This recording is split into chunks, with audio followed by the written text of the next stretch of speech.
Kristo Yezu akuzwe. Turabasuje abasaserdoti mu dutegurira inyigisho ku ibanga ry'ukwemera. Ndi umukristu gatolika, ndi umujene ukunda ukwemera gatolika.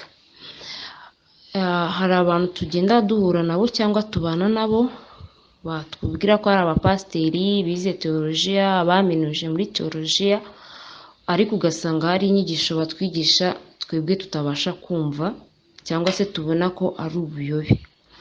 Nagiraga rero ngo mumfashe mudusobanurire. Hari inyigisho aherutse gutanga ivuga ngo Kristu si umwana w'Imana kandi si Imana, ngo ahubwo ni umuntu Imana yaremye mbere, atwereka ukuntu ari umuntu atari Imana. Hari n'imwe mu mirongo yabashije kwifashisha yo muri Bibiliya, Ivanjiri ya Yohana umutwe wa 14 umurongo wa 9 kugeza ku wa 10, n'indi mirongo myinshi harimo Ivanjiri ya Yohana umutwe wa 1 umurongo wa 10, Ivanjiri ya Yohana umutwe wa 8 umurongo wa 58, Yohana umutwe wa 17 umurongo wa 1, Ivanjiri ya Matayo umutwe wa 4 umurongo wa 1, ibaruwa ya mbere yandikiwe Timoteyo umutwe wa 2 umurongo wa 5, ibaruwa ya mbere Paulo mutagatifu yandikiye Abanyakorinto umutwe wa 15 umurongo wa 21, n'ibyakozwe n'intumwa umutwe wa 17 umurongo wa 31. Iyo mirongo yose yagerageje kubisobanura nyine atwereka ko Kristu ari umuntu atari Imana. Rero nagira ngo mudufashe mudusobanurire nyine muratwe mutwereke ukuntu Kristu ari Imana, dukomeze kugendera muri ubwo buryo. Murakoze cyane.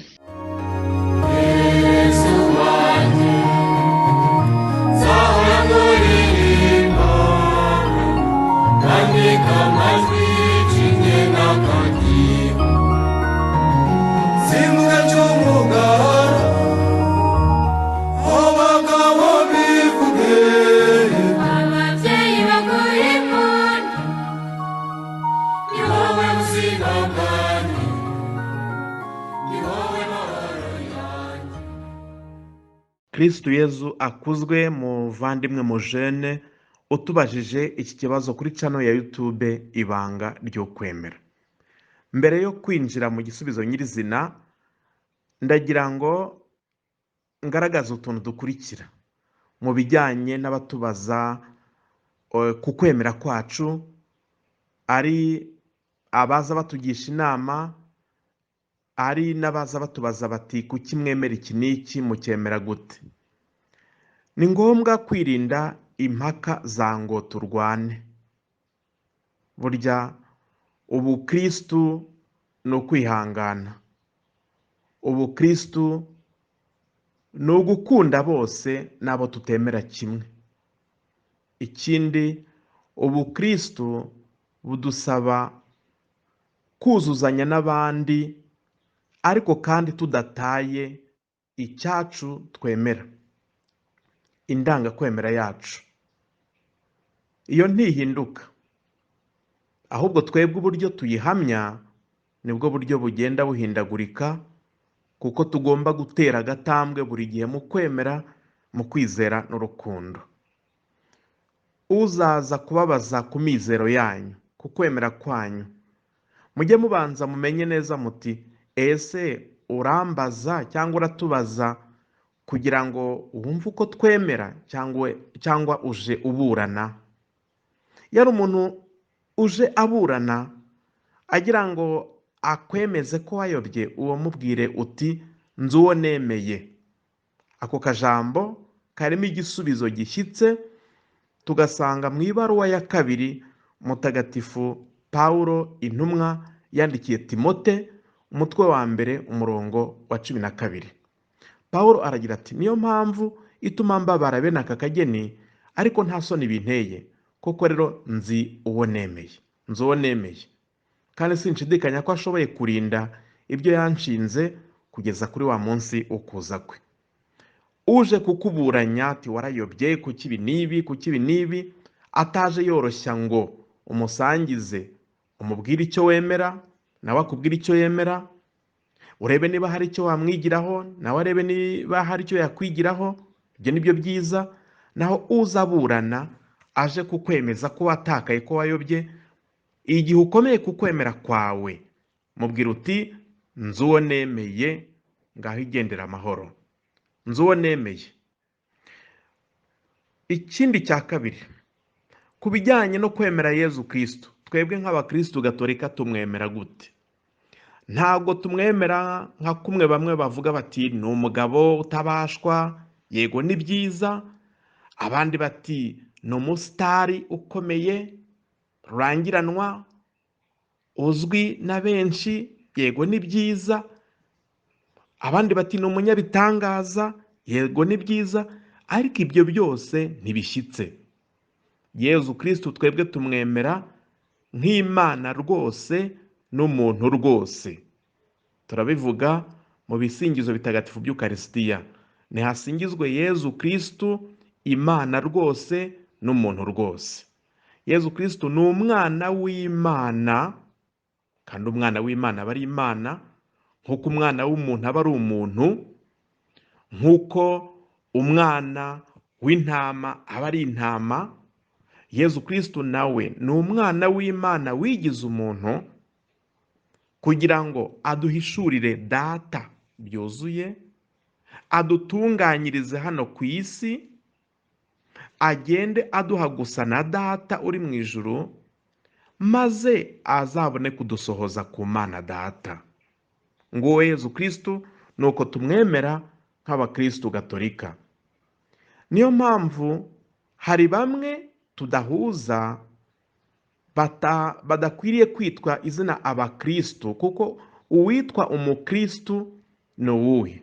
Ni wa wundi wabwira ngo Yezu Kristu akuzwe, akikiriza ati iteka ryose. Gukuzwa ni Imana ikwiye gukuzwa, ni Imana ikwiye gushengererwa, ni Imana ikwiye gupfukamirwa. Ahari gushengerera, ahari gupfukamira, ahari kuramya, nuko izo nshinga zijyana gusa n'Imana.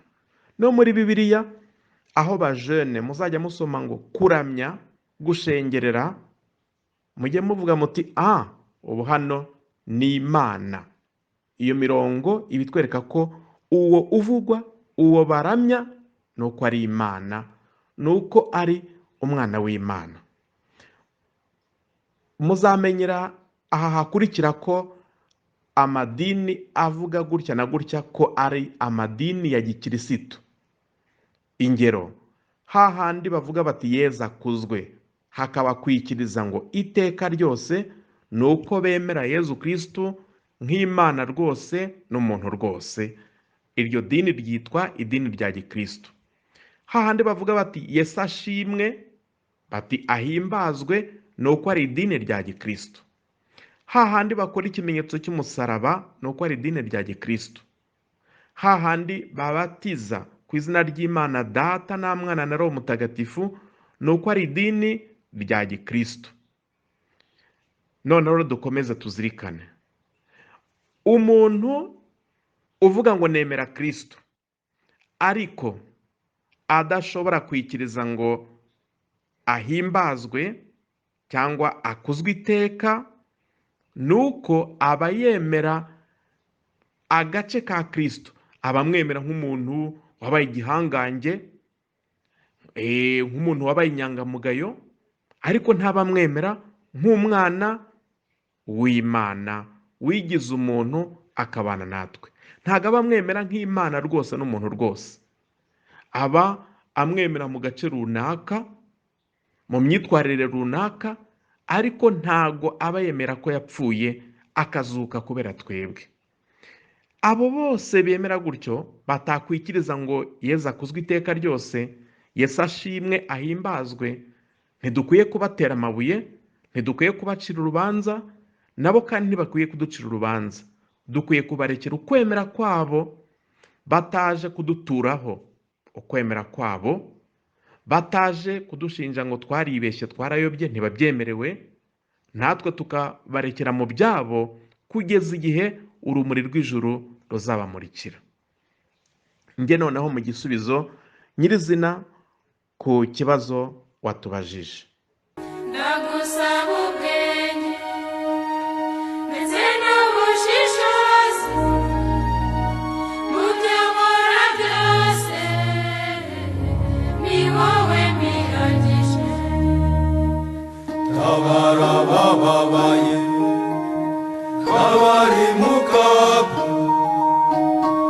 bagusange bose bahaza amahoro yawe.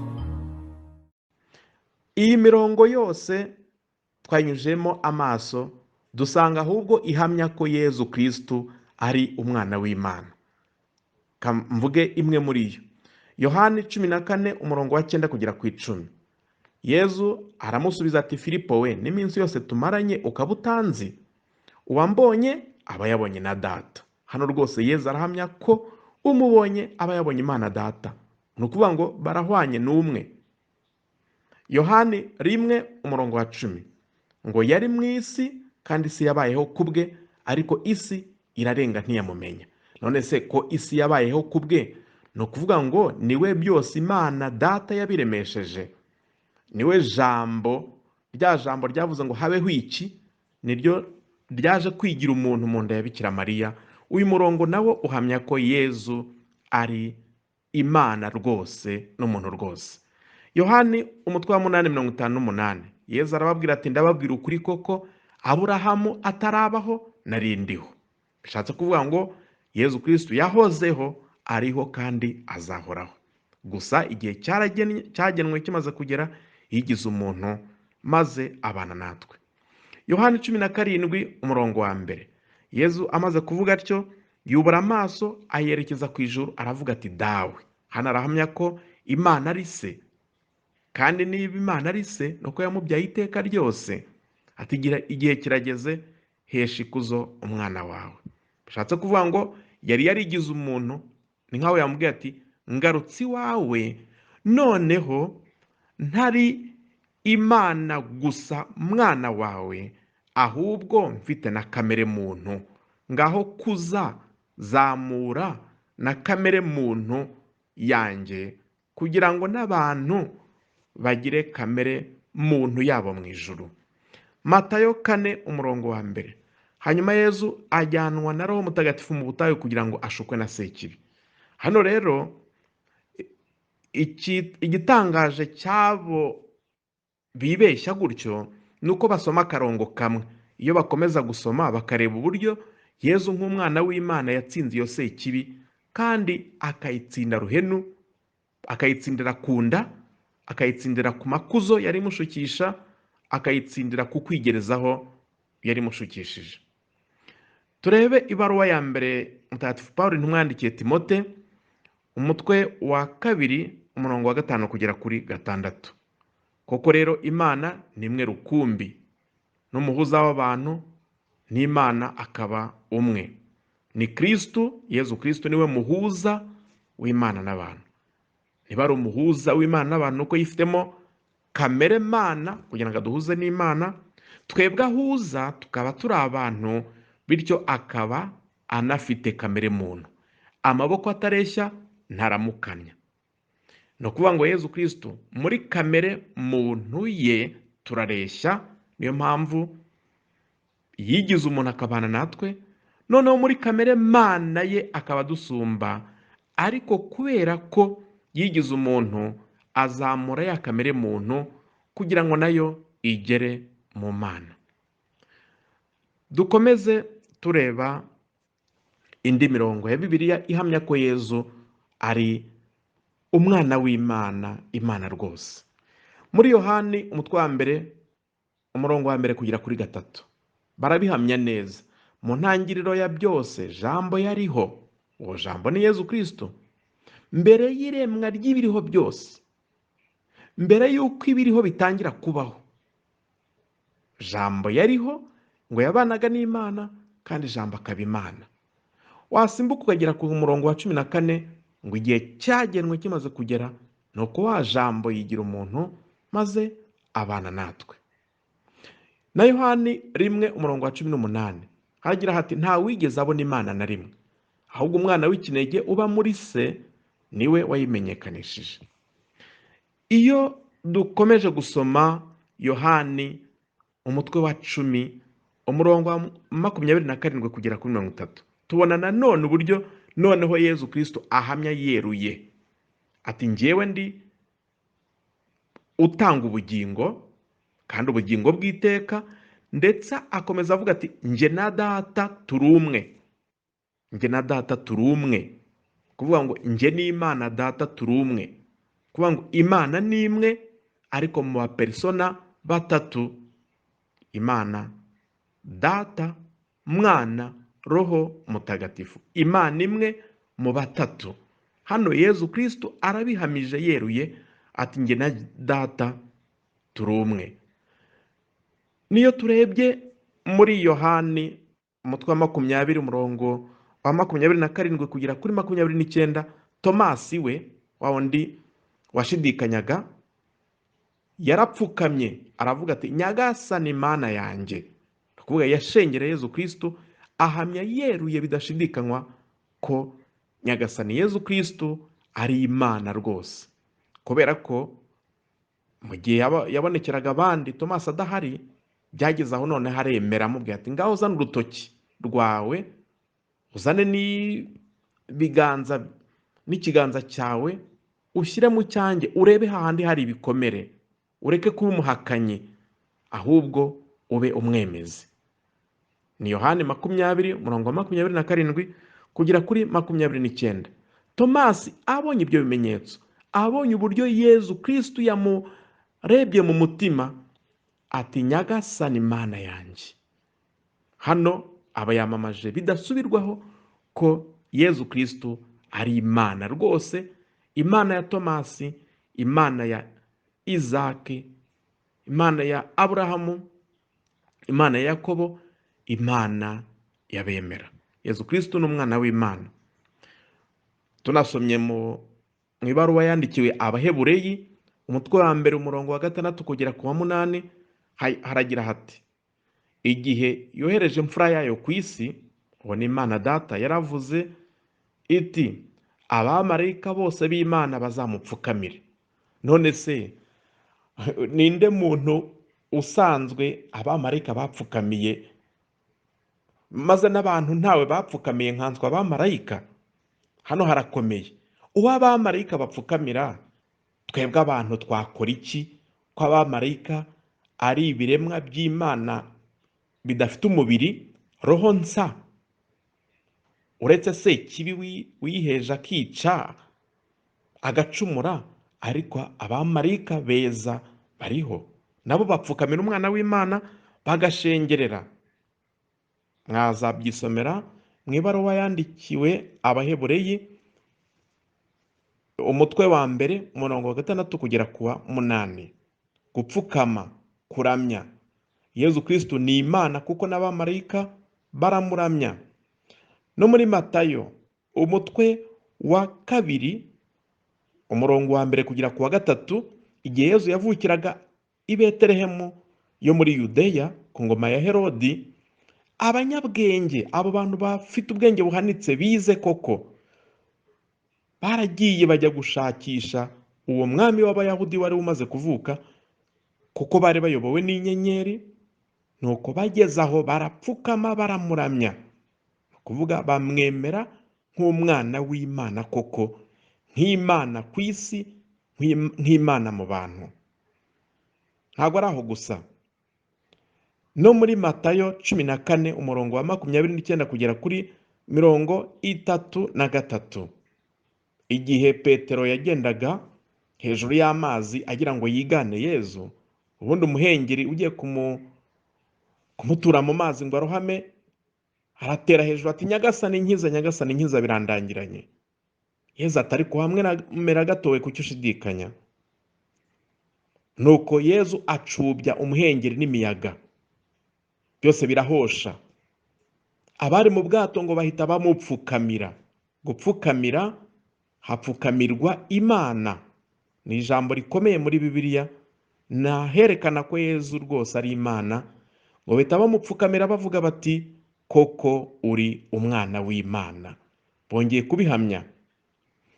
Ntago ari aho gusa. No muri Matayo 28 umurongo wa 9, abagore bazindukiye kumva,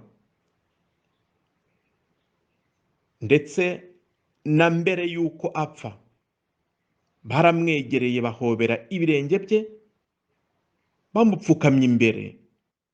Ni nyagupfukamirwa, ni nyagushengererwa, ni ukuvuga ko ari Imana rwose n'umuntu rwose. Dusorezereze ku ibaruwa yandikiwe Abahebureyi umurongo wa mbere. Ibaruwa yandikiwe Abahebureyi umutwe wa mbere umurongo wa 6. Kandi igihe yohereje imfura yayo ku isi yaravuze iti abamarayika bose b'Imana bazamupfukamire. Bo rero ari abamarayika bahawe ubutumwa bwo gupfukamira gushengerera umwana w'Imana kuko ari Imana nzima muri twe, Emmanuel, Imana turi kumwe. Twebwe abantu noneho duhamagariwe kwigana nako gufatanya n'abamarayika tukajya duhanikira icyarimwe igisingizo cy'ikuzo ry'Imana ko Yezu Kristu ari umwana w'Imana wigize umuntu akabana natwe kugira ngo aduhishurire data byuzuye kandi atwereke inzira igana ijuru, agende aduha gusa nawe natwe tuba abana b'Imana. Mugire amahoro ya Kristo. Nyagasani Yezu nasingizwe, nashimwe, nakuzwe kandi yogezwe hose. Mwari kumwe na Padiri Théophile Niyonsenga. Yesu mwami mwiza, mwami w'amahoro, reba intama zawe zije zigusanga.